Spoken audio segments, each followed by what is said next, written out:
Hey guys, welcome back to my Dipa blog. কেমন আছো? আশা করছি সবাই ভালো আছো, সুস্থ আছো। চলে এসেছি আবার একটা পুরনো ভিডিও নিয়ে। তো এখানে দেখো, এখন আমি চলে এসেছি রান্নাঘরে। তো ফ্রিজ থেকে এই যে মাখনটা বের করে নিলাম। এই মাখনটা থেকে এখন গালিয়ে আমি ঘি বানাবো, ঠিক আছে। তো এখানে 1 কেজির মতো মাখন আছে। মাখনটা অনেকটাই জমে গেছে, দেখো চিকচিকা থেকে ঢেলে নিয়েছি। আর একটু নেড়ে চেড়ে দেখছি কি সুন্দর দেখতে লাগে, যে পুরো শক্ত হয়ে জমে গেছে। তো যখন ফ্রিজে ঢুকাইনি তার আগে নরম ছিল। এটা যেহেতু মানে এখানে না, এটা গ্রাম থেকে মাগিয়েছি, একজন আমাকে এনে দিয়েছে। তো দেখো গালাতে এরকম দুধের মতো হয়ে যাচ্ছে। তো আমি কখনোই এরকম মাখন থেকে ঘি করিনি, মানে এই ফার্স্ট টাইম, মানে ঘি কখনো বানাইনি বলতে পারো, এই ফার্স্ট টাইম। তো অনেকক্ষণ থেকে অপেক্ষা করে করে জাল দিয়ে আমি কী কখন ঘি আসবে। দেখো অবশেষে দেখো কতটা কমে গেল। প্রথমে তো 1 হাঁড়ি হয়ে গেছিলো দুধের মতো, তো তারপরে কমে দেখো এরকম পজিশনে পৌঁছে গেছে। তো জানি না আরও কতক্ষণ কি সময় লাগবে। তো আমার তো মানে মানে প্রচণ্ড বিরক্তও লাগছিলো, আর কখনো তো করিনি, ভাবছিলাম কি হবে, কতটুকু হবে। তো দেখা যাক কতটুকু কি হয়। তো দেখো আমি অনেকক্ষণ থেকে জাল দিয়েছিলাম এই ফেনাটা মারার জন্য, তো যার কারণে অনেকটা পাক হয়ে গেছিলো। আমার এই 1 কেজি মাখন থেকে 500 একটু কম হবে ঘি বেরিয়েছিলো। এখানে দিয়ে দিয়েছি লেবুর পাতা। আর আমার যেহেতু ছোট জায়গা, মানে বড় সেরকম বিশেষ জায়গা ছিল না, তাই এই ডিসের হাঁড়িতে করেই মেরে নিচ্ছি। আর আমার এই ডিসের হাঁড়িটা নতুন, আর আমি শুনেছি মাছ মাংসর কড়াই নাকি মানে ঘি বানালে সেই ঘি বেশি দিন থাকে না। আর আমার যেহেতু ঘিটা সচরাচর মানে ঘরে প্রায়ই লেগে থাকে, তাই ঘিটা সবসময় রাখার চেষ্টা করি। তো এই দেখো চলে এসেছি ঘাটাল শহরে। না না, এটা ঘাটাল নয়, এটা কটকি, বাট ঘাটালেও এরকম ঘড়ি আছে, সেটাই তোমাদেরকে দেখাচ্ছিলাম। আমার ছেলে বলছে, মা দেখো এটা ঘাটাল। তো ঘাটালেও একটা এরকম ঘড়ি আছে। তো যাই হোক, এখন আমরা যাচ্ছি এই দিনকে ওপো সার্ভিসিং সেন্টারে। আমার মোবাইলে কিছু ডিস্টার্ব হচ্ছে অ্যাকচুয়ালি। কখনও চার্জটা ঠিকঠাক হয়, কখনও চার্জে মানে যদি 24 ঘন্টাও বসিয়ে রাখি 10%ও চার্জ হবে না, এইরকম অবস্থা।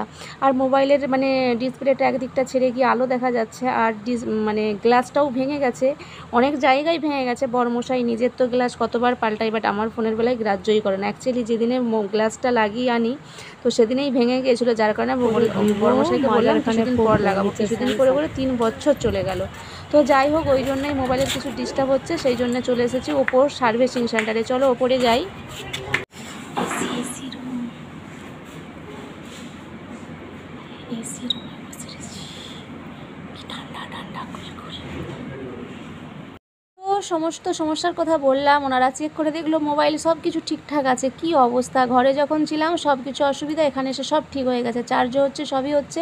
অবশেষে ডিসপ্লেটাই বাগিয়ে নিয়ে ঘরকে আসলাম। কি মার্কেটিং করে নিয়ে আসলাম, দেখো এখানে নিয়ে আসলাম কি ছাতু নিয়ে আসলাম, ঠিক আছে। বাগাতে গেছিলাম ফোনের জামা নিয়ে এসেছি, ফোনের গ্লাস পাল্টেছি, জামাটা পরে দেখাচ্ছি। আর এখানে নিয়েছি আম, 2 কেজি আম আছে, ঠিক আছে। আম আর ছাতুগুলোকে ঢেলে রাখলাম, ঠিক আছে। আর কি নিয়েছি বলো তো, এই কোড়াটা। আর কি নিয়েছি, এই ঢাকনাটা। আর কি নিয়েছি, এই খুন্তিটা, ঠিক আছে। এগুলো আবার শপিং করে নিয়ে আসলাম। কড়াটা আমার বড় কড়া নেই, ঠিক আছে, ছোটো কড়া, তো মাংস টাংস রান্নার পক্ষে অসুবিধা হয়। আর চলো তোমাদের দেখাই। আর এই যে আমার ফোনের নতুন জামা কিনে নিয়ে এসেছি। আমার ফোনটা অনেক দিন খালি গায়ে ছিল, দেখো এই জামাটা কিনে নিয়ে এসেছি। পরে লাগাবো, তো ডিসপ্লেটা ছেড়ে গেছিলো, তো আঠা দিয়ে চিটানো হয়েছে, ওই জন্য কাটার দিয়ে এখন লাগানো আছে। পরে এটা জামাটা পরাবো ওকে। জামাটা পরানো নেই বলেই ডিসপ্লেটা ফোন থেকে একদিকটা আলগা হয়ে গেছে, বুঝলে। ডিসপ্লেটা ফোন থেকে আলগা হয়ে গেছে, মানে এরকম যখন ঠেক দেওয়া থাকে ফোনটা, ঝপাস করে পরে আঘাত পেয়ে পেয়ে ছেড়ে গেছে, ঠিক আছে। তো সন্ধ্যাবেলা খুলতে বলেছে, তো সন্ধ্যাবেলার দিকে খুলে লাগাবো। আর অনেক দিনের পর ফোনটা একটু আমার মানুষ হয়েছে। আর কভার না থেকে থেকে আমার তো ব্যাক ক্যামেরাটা পুরো একদম বাজে হয়ে গেছে, পুরো কীরকম আবছা আবছা ছবি আছে। ফ্রন্ট ক্যামেরাটাই গ্লাস লাগানো আছে বলে ক্যামেরাটা সেভ আছে, ব্যাক ক্যামেরা ছবি ভালো আছে না। চলো এখন বেছে ফেলি এগুলো। আজকে হবে জল ঢালা ভাতের সাথে ছাতুর ঝাল, আর কালকে হবে, সবই বেছে ফেলবো, বেছে ভেজে রেখে দেবো ফ্রিজে, বুঝলে, কালকে কিছুটা হবে। তো রেডি আমার মাশরুমের ঝালটা, এখানে সাথে আছে জলঢালা ভাত। তো চলো খেয়ে নিই, আর আজকের মতো গুড নাইট, টাটা। তো তারপরে এই দিনে বড় মশাই নিয়ে চলে এসেছে কিছু ইনডোর প্ল্যান্ট, কিছু মানে এই ধরনেরই ইনডোর প্ল্যান্ট নিয়ে এসেছে। অনেক দিন থেকেই শখ ছিল, তো শখের তাই দেখো এখন নিয়ে এসলো এই কালারিং স্টোনগুলো, আর এই কাঁচের জারটা নিয়ে আসলো, ঠিক আছে। তো হাতে যেটা দেখছো ওটা ফ্লিপকার্ট থেকে মাগানো, আর এইগুলো যেগুলো ভাঁড়ে দেখছো, তো ওগুলো মানে এখানের একটা বাজার থেকে কিনে নিয়ে এসেছো। কেমন লাগছে দেখতেই তো পাচ্ছ। তো চলো বড় মশাই তার গাছের যত্ন করুক।